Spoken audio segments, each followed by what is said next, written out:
Ahora, la última vez que vimos a Pablo en Hechos, él estuvo pues todavía estaba en la cárcel.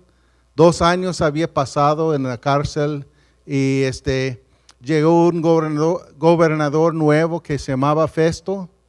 Y Festo era romano que no sabía qué hacer con el caso de Pablo. Como él era judío, que se trataba de cosas de los judíos, entonces aprovecha la estancia del rey Agripa.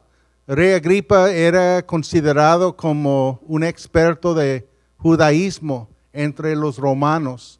Entonces, el rey Agripa pasó para, pues, saludar al nuevo gobernador y Festo aprovechó para pedirle que escuchara el caso de Pablo, porque no sabía Festo que iba a escribir a Roma, porque Pablo le había pedido que lo enviara a Roma para que el César lo escuchara, pues escuchara su caso, que era su derecho como ciudadano romano. Entonces, pues Pablo utilizó ese derecho, que su caso fuera a Roma, pero Festo, el gobernador, no sabe qué acusación iba a enviar con él. Entonces, Agripa está ahí y pues vamos a empezar en versículo 1 de capítulo 26. Entonces Agripa le dijo a Pablo: ¿tienes permiso para defenderte? Pablo hizo un ademán con la mano y comenzó así su defensa. Rey Agripa, para mí es un privilegio presentarme hoy ante usted para defenderme de las acusaciones de los judíos, sobre todo porque usted está bien informado de todas las tradiciones y controversias de los judíos. Por eso le ruego que me escuche con paciencia. Todos los judíos saben cómo he vivido desde que era niño, desde mi edad temprana entre mi gente y también en Jerusalén. Ellos me conocen desde hace mucho tiempo y pueden atestiguar, si quieren, que viví como fariseo de acuerdo con la secta más estricta de nuestra religión. Y ahora me juzgan por la esperanza que tengo en la promesa que Dios hizo a nuestros antepasados. Esta es la promesa que nuestras 12 tribus esperan alcanzar, rindiendo culto a Dios con diligencia día y noche. Es por esta esperanza, oh rey, por lo que me acusan los judíos. ¿Por qué les parece a ustedes increíble que Dios resucite a los muertos? Entonces, los judíos le habían acusado a Pablo de muchos crímenes, pero el gobernador había descartado la mayoría de esos. Dijo que pues no había nada ahí por qué pues acusarle de un crimen capital. Entonces, lo que Pablo hace ahora es que él se va a defender contra la acusación que había violado la religión de los judíos, que era esa área que no entendían los romanos. Entonces, dice Pablo que no predicaba nada que contradecía la religión de los judíos, que era contra su legado, su herencia como judío. Al contrario, que su mensaje provenía de la fe de los judíos y de su esperanza en la vida eterna. Entonces, él se pinta aquí como un judío de hueso colorado, ¿no? Entonces pregunta a Agripa y los que están ahí, ¿por qué les parece a ustedes increíble que Dios resucite a los muertos? Ok, vamos a seguir. Versículo 9. Pues bien, yo mismo estaba convencido de que debía hacer todo lo posible por combatir el nombre de Jesús de Nazaret. Eso es precisamente lo que hice en Jerusalén. Con la autoridad de los jefes de los sacerdotes, metí en la cárcel a muchos de los santos, y cuando los mataban, yo manifestaba mi aprobación. Muchas veces anduve de sinagoga en sinagoga, castigándolos para obligarlos a blasfemar. Mi obsesión contra ellos me llevaba al extremo de perseguirlos, incluso en ciudades del extranjero. En uno de esos viajes iba yo hacia Damasco con la autoridad y la comisión de los jefes de los sacerdotes. A eso del mediodía oré. Mientras iba por el camino, vi una luz del cielo más refulgente que el sol, que con su resplandor nos envolvió a mí y a mis acompañantes. Todos caímos al suelo y yo oí una voz que me decía en arameo: Saulo, Saulo, ¿por qué me persigues? ¿Qué sacas con darte cabezazos contra la pared?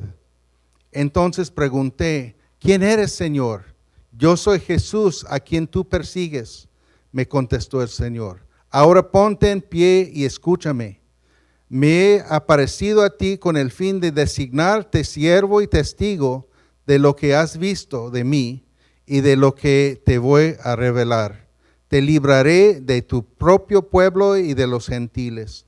Te envío a estos para que les abras los ojos y se conviertan de las tinieblas a la luz y del poder de Satanás a Dios, a fin de que por la fe en mí reciban el perdón de los pecados y la herencia entre los santificados.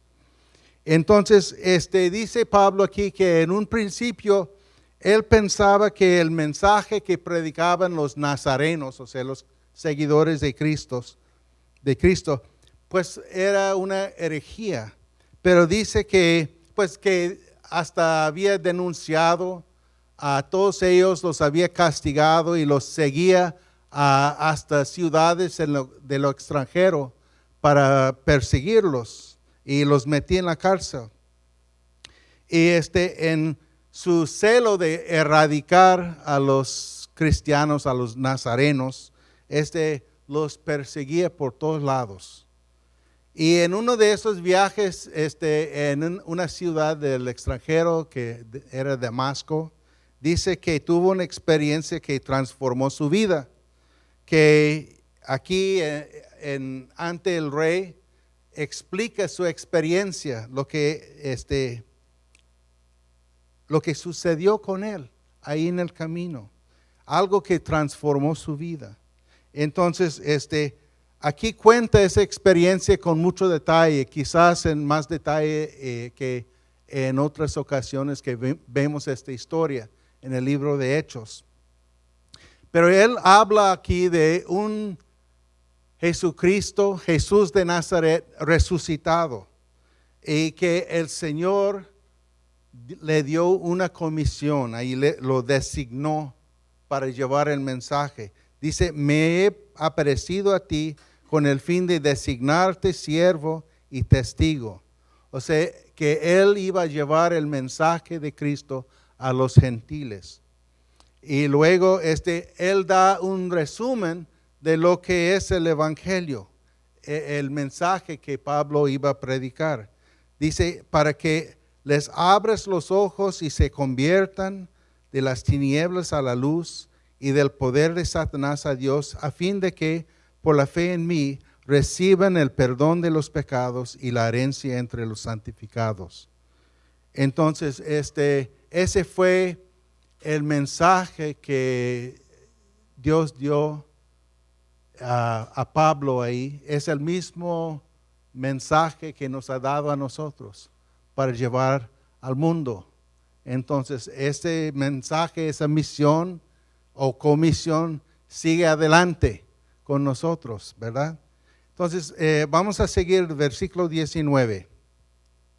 Así que, Rey Agripa, no fui desobediente a esa visión celestial. Al contrario, comenzando con los que estaban en Damasco, siguiendo con los que estaban en Jerusalén y en toda Judea, y luego con los gentiles, a todos les prediqué que se arrepintieran y se convirtieran a Dios, y que demostraran su arrepentimiento con sus buenas obras. Solo por eso los judíos me prendieron en el templo y trataron de matarme. pero Dios me ha ayudado hasta hoy y así me mantengo firme testificando a grandes y pequeños. No he dicho sino lo que los profetas y Moisés ya dijeron que sucedería,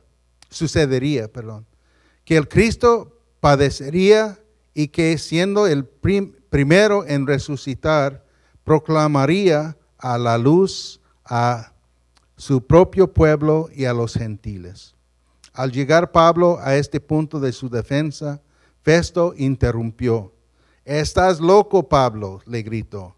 «El mucho estudio te ha hecho perder la cabeza». «No estoy loco, excelentísimo Festo», contestó Pablo. «Lo que digo es cierto y sensato. El rey está familiarizado con estas cosas y por eso hablo ante él con tanto atrevimiento. Estoy convencido de que nada de esto ignora, porque no sucedió en un rincón. Rey Agripa, ¿cree usted en los profetas? A mí me consta que sí». Entonces aquí Pablo dice la razón por la cual los judíos lo perseguían, lo querían matar. Es porque él predicaba a los gentiles.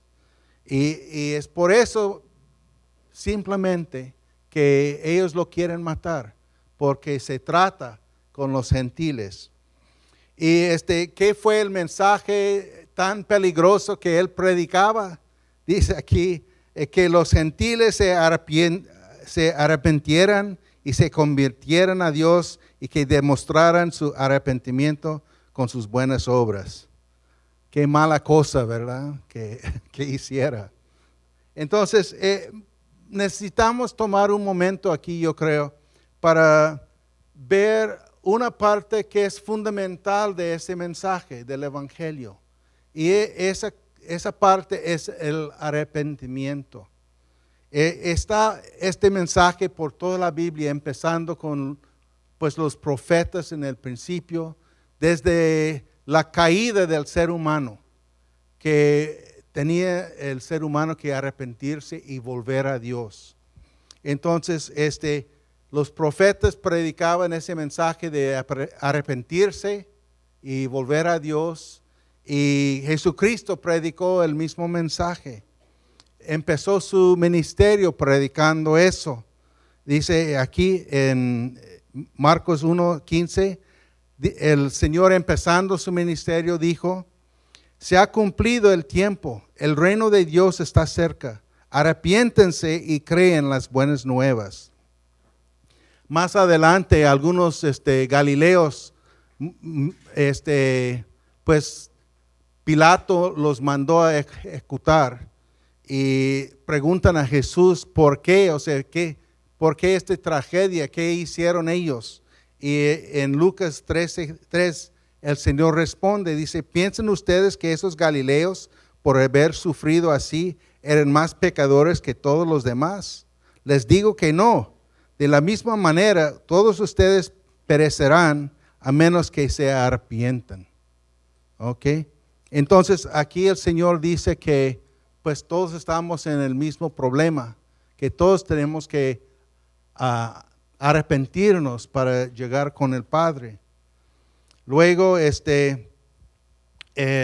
con los discípulos, el día de Pentecostés, ya después de la muerte y resurrección de Cristo, el Espíritu Santo cayó sobre ellos y Pedro y los otros discípulos salieron a la calle y empezaron a predicar ahí. Y el mensaje que predicaba Pedro ahí era de que arrepiéntense y bautícese cada uno de ustedes en el nombre de Jesucristo para perdón de sus pecados y recibirán el don del Espíritu Santo. Entonces eso es pues fundamental en el Evangelio, esto de arrepentirnos para llegar con el Padre. Y implica tomar la cruz, ¿no? Y seguir a Cristo y pues no simplemente creer en Él. Como dice Santiago 2:19, tú crees que hay un solo Dios, magnífico. también los demonios lo creen y tiemblan. Entonces no es suficiente simplemente creer en Dios o creer en Cristo. Esa creencia necesita dar fruto en nuestro corazón. Mateo 7:21, el Señor dijo, no todo el que me dice Señor, Señor, entrará en el reino de los cielos, sino solo el que hace la voluntad de mi Padre que está en el cielo. ¿Verdad? Entonces, requiere más de decir por la boca, pues yo creo en Cristo Jesús. O sea, está hablando de un cambio de corazón. Ahorita vamos a ver más de eso. Pero el Señor también dijo, Lucas 3:8, produzcan frutos que demuestren arrepentimiento y no se pongan a pensar, tenemos a Abraham por padre, porque les digo que aún de estas piedras Dios es capaz de darle hijos a Abraham. Entonces, no somos salvos por herencia, por la raza que seamos o por otra cosa más que la obra de Dios en nuestro interior que nos está transformando, que está transformando un corazón de piedra a un corazón de carne, ablandando, ¿no? el corazón de nosotros. Entonces, lo que quiere decir aquí es que alguien que es un verdadero seguidor de Cristo va a tener fruto, obras que correspondan a la salvación, que correspondan al arrepentimiento, ¿verdad?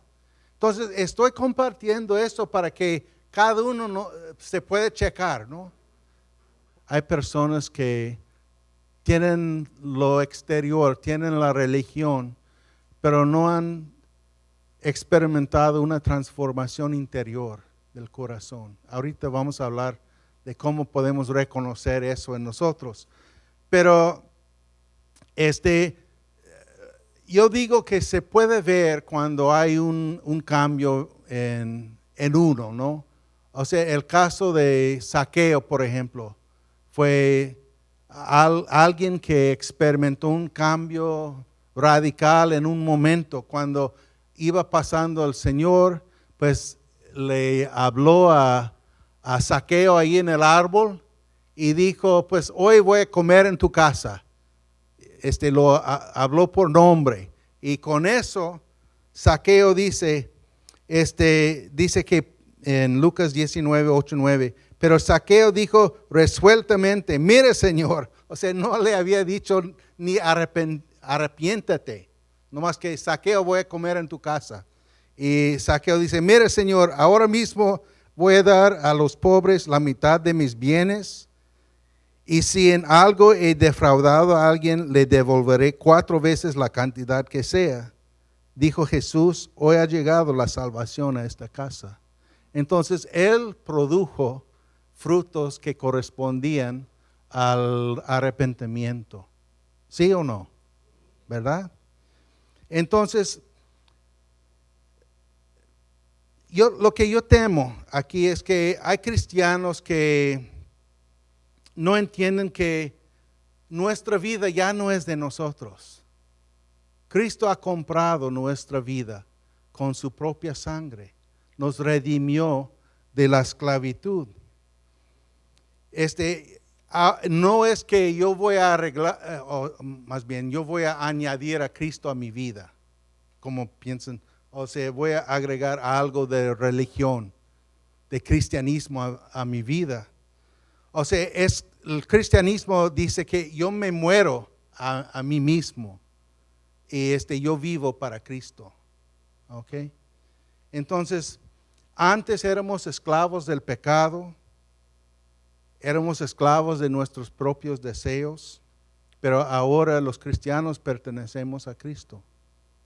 Él tiene el derecho de mandar en nuestras vidas, de decir lo que se permite, lo que no se permite. O sea, porque Él pagó el precio con su propia sangre que derramó en la cruz y nos redimió con esa sangre. O sea, nos compró, que nos liberó. Antes éramos esclavos a nuestros deseos, a nuestra naturaleza pecaminosa. Pero Él nos liberó y nos dio vida nueva. Dice la palabra, nos somos criaturas nuevas ahora en Cristo Jesús. Entonces, temo que los que no tomen en serio las palabras de Cristo, que no le obedecen, se podrían engañar. Que no seamos como los demonios que creen y no actúan, que no tienen acciones que corresponden al arrepentimiento, sino que haya fruto en nuestra vida. Entonces, el arrepentimiento requiere dos cosas. Requiere, pues primero uno tiene que reconocer que tiene necesidad de Dios, ¿verdad? Que eso es lo que sucedió en mi propia vida. Llegué al punto, toqué fondo y decía, ya no puedo. Me di cuenta de mi necesidad de un Salvador. Y clamé a Cristo en ese momento. Entonces uno quizás tiene que tocar fondo, pero por lo menos tiene que reconocer su necesidad de un Salvador. Y la segunda cosa es que tiene que tener un deseo de cambiarse, ¿sí? De no seguir como están las cosas, sino, no, Señor, yo quiero otra vida, necesito otra vida ahora. Entonces, la palabra arrepentimiento en el griego, o sea, en la Biblia, es la palabra metanoia. Meta es la palabra que habla de cambio, o sea, de metamorfosis, habla de un gusanito que se convierte en mariposa. O sea, es un cambio radical, ¿no? De un gusanito, de un insecto que puede volar. Entonces, meta quiere decir, habla de cambio. Noia habla de la mente, y como paranoia. Quiere decir a un lado, noia, mente. Entonces, paranoia es como una mente al lado de otra mente. ¿Ok? Entonces, metanoia está hablando de un cambio radical de la mente, dar una vuelta completa en otra dirección. ¿Ok? Entonces, es cambiar la dirección de tu vida. Eso es lo que quiere decir arrepentimiento.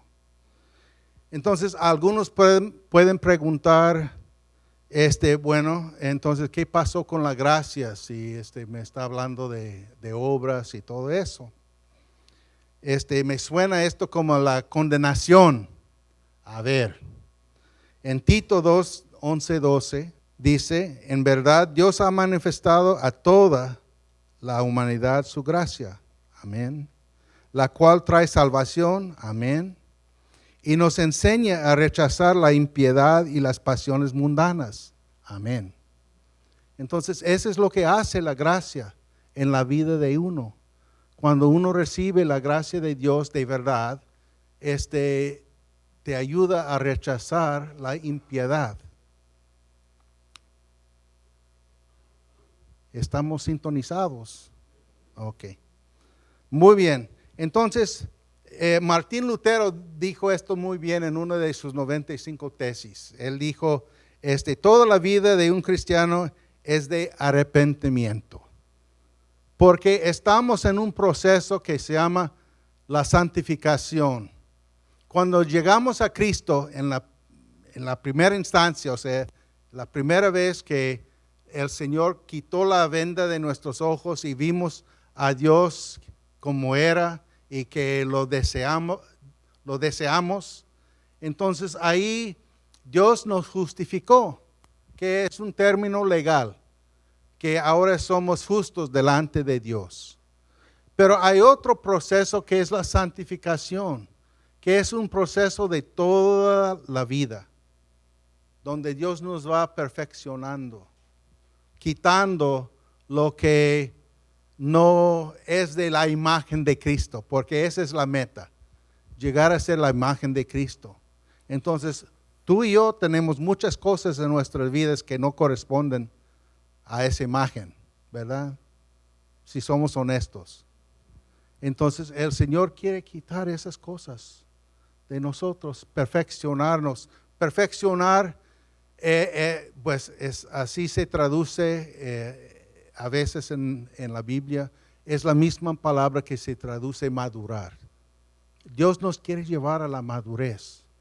No quiere que sigamos como niños, como bebés, sino que crezcamos y manifestemos nosotros la madurez, la responsabilidad que tenemos como hijos de Dios.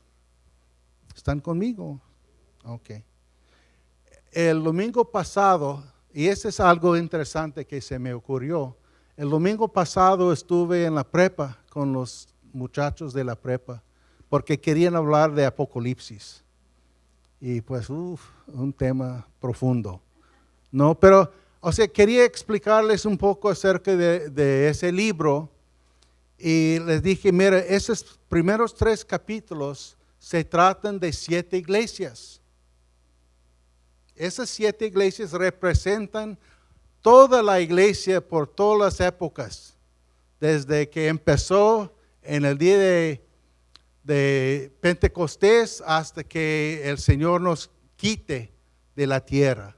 ¿Ok? Entonces, esas 7 iglesias corresponden a la iglesia como ha estado en diferentes épocas y como está actualmente en diferentes lugares. Pero el punto es que hay 7 iglesias que representan todos los cristianos. ¿Ok? Y lo que me llamó la atención ahí es que de 5 de esas 7, el Señor les dice que tienen que arrepentirse. Está hablando a los cristianos en la iglesia. Si ustedes tienen que arrepentirse por X, ¿no? Diferentes iglesias tenían que arrepentirse por diferentes cosas. Pero el punto es que como cristianos, el arrepentimiento tiene que ser una gran parte de nuestras vidas. Porque significa que queremos escuchar de Dios y cambiar nuestra manera de vivir para que sea conforme al plan de Dios para nuestras vidas. ¿Ok? ¿Están conmigo todavía? Ok. La verdad es que el arrepentimiento lleva a uno a una revolución espiritual. Es lo que hemos visto en las historias de los avivamientos, que cuando la presencia de Dios empieza a cambiar el pueblo, hay arrepentimiento y hay un cambio, ¿no? Pues el Espíritu Santo satura el ambiente. Una vez conté la historia en Gales, hace 100 años, un poco más de 100 años, hubo avivamiento en el país de Gales, allá en Inglaterra, pues, en Gran Bretaña. Y con eso, los que pues ahí en ese entonces era una gran nación de construir naves y lanzar naves a los océanos del mundo. Bueno, ahí en Gales hacían naves y los que trabajaban en los muelles solían robar su herramienta, ¿no? Como suele suceder a veces. Entonces roban las herramientas, pero viene un avivamiento tan poderoso que en ese entonces pasaban semanas que no había ninguna persona en la cárcel, que era como una cosa radical, porque pues ustedes pueden imaginarse, ¿no? En las cantinas y los bares, antes tomaban, se emborrachaban y pues se peleaban. Entonces, pues se llenaban a veces las cárceles, pero estaban vacías.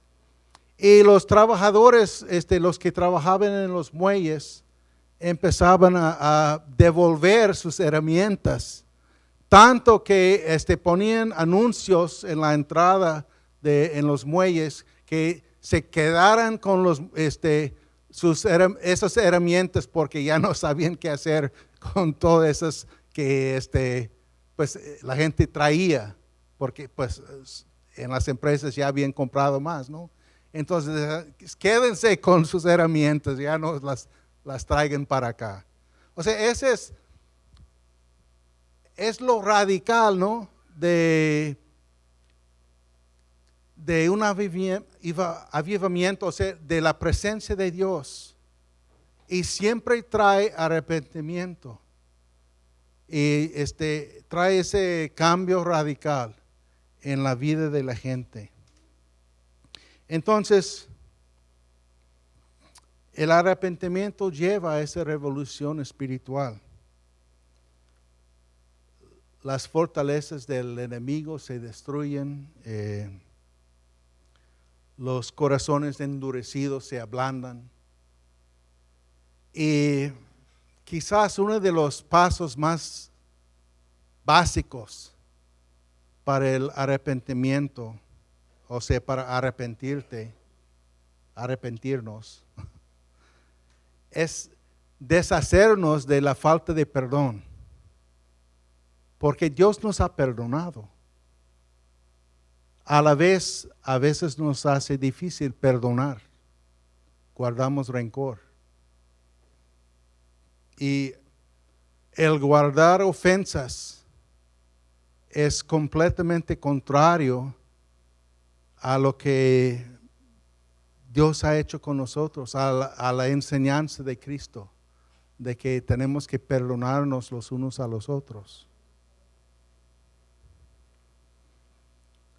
Entonces, yo digo que si no aprendes a perdonar, tienes que cuestionar tu propia salvación. Y no digo que el perdón es fácil, porque yo sé que a veces es difícil. Pero acuérdense de Cristo Jesús. Él murió en la cruz, dio su vida, derramó su sangre para perdonar nuestras ofensas contra Dios.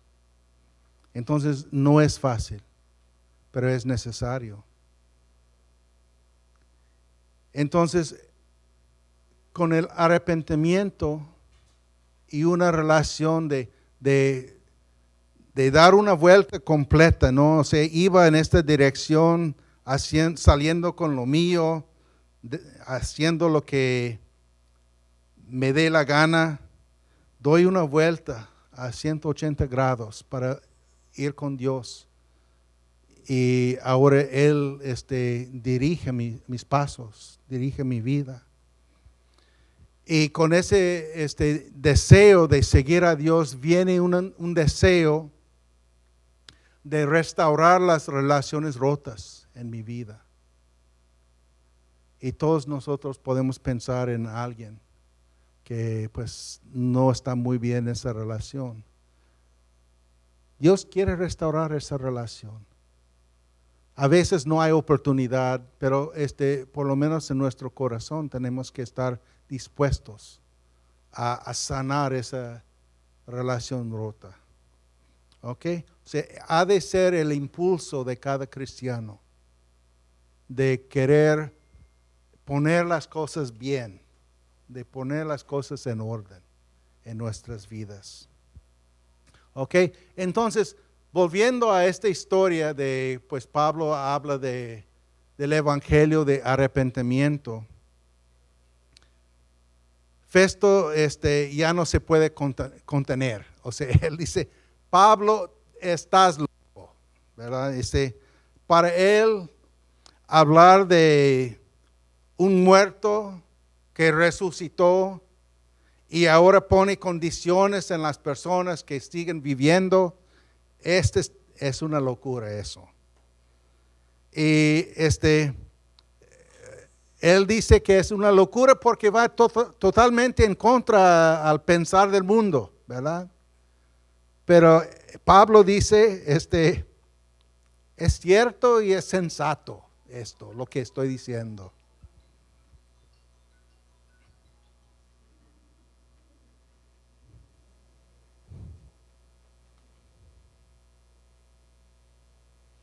Pablo busca el apoyo de Agripa, que sabe de todo esto, ¿no? Dice que no ignora de estas cosas. Pues Agripa había escuchado todo esto y Pablo dice: Rey Agripa, ¿cree usted en los profetas? Y me llama la atención, me da risa esto, porque de repente el acusado se convierte en el interrogador, ¿no? ¿Crees en los profetas, Agripa? O sea, él está ahí encadenado, ¿no? Y el rey ahí en el trono, pero no sé. Versículo 28. Un poco más y me convences a hacerme cristiano, le dijo Agripa. Sea por poco, por mucho, le replicó Pablo. Le pido a Dios que no solo usted, sino también todos los que me están escuchando hoy, lleguen a ser como yo, aunque sí, sin estas cadenas. Se levantó el rey y también el gobernador, Berenice, y los que estaban sentados con ellos. Al retirarse, decían entre sí: este hombre no ha hecho nada que merezca la muerte ni la cárcel. Y Agripa le dijo a Festo: se podría poner en libertad a este hombre si no hubiera apelado al emperador. Entonces, Agripa ahí como elude su responsabilidad ante Dios, de no contesta a Pablo si cree en los profetas. O sea, no contesta directamente a esa pregunta. Y Pablo por su parte responde sabiamente, o sea, no quiere como ponerle en vergüenza a Agripa, y pues le habla con respeto y dice que espero que todos que están aquí respondieran al mensaje del Evangelio. Y después de escuchar a Pablo y Agripa, reconoce que este hombre no había hecho nada mal, nada que merecía la muerte ni la cárcel. Pero como Pablo ya había apelado a César, pues ya estaba fuera de la jurisdicción de ellos, ¿no? O sea, ahora Pablo va a Roma. ¿Ok? Entonces, los últimos 2 capítulos se tratan de ese viaje. ¿Ok? Entonces, para terminar, un evangelio que no incluye el arrepentimiento no es el evangelio. No es evangelio, no es buena noticia, ¿verdad? Porque Dios no nos quiere dejar en nuestros pecados, nos quiere liberar de ellos. ¿Ok? No es posible llegar a Dios sin arrepentimiento, como significa dar una vuelta. O sea, si tú vas en esta dirección, nunca vas a llegar con Dios a menos que des una vuelta para acercarte a Él. ¿Ok? Que es lo que quiere decir arrepentirse, volver a. ¿Ok? A veces nosotros mismos somos el obstáculo para lo que el Espíritu Santo quiere hacer en nosotros y a través de nosotros. Por el querer aferrarnos a lo que queremos, ¿no? A lo que es mío. O aferrarnos a ese, pues no justificarnos de no, ¿por qué no quiero perdonar a fulano? ¿Verdad? Cuando Cristo nos ha dicho claramente que tenemos que perdonar. Entonces, no queremos ser obstáculo para lo que el Espíritu Santo quiere hacer en nosotros. Queremos abrirnos a Él, y eso implica tomar nuestra cruz. O sea, que va a haber sacrificios de nuestra voluntad, de lo que yo quiero, para hacer lo que Dios quiere. No hay cristianismo sin eso. No hay fe en Dios si no tienes confianza en Él y su voluntad para tu vida. A veces eso significa temor, porque tenemos que tomar un paso de fe, pero es por fe en Cristo, y Cristo nunca nos va a defraudar. Es fiel en todo momento. Amén. Vamos a terminar con un pasaje de 2 de Corintios. Empieza en 6 y termina en 7. Dice, porque nosotros somos templo del Dios viviente. Como Él ha dicho, viviré con ellos y caminaré entre ellos. Yo seré su Dios y ellos serán mi pueblo.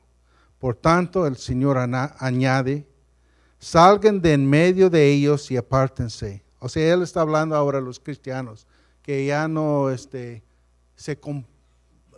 comportan como los del mundo.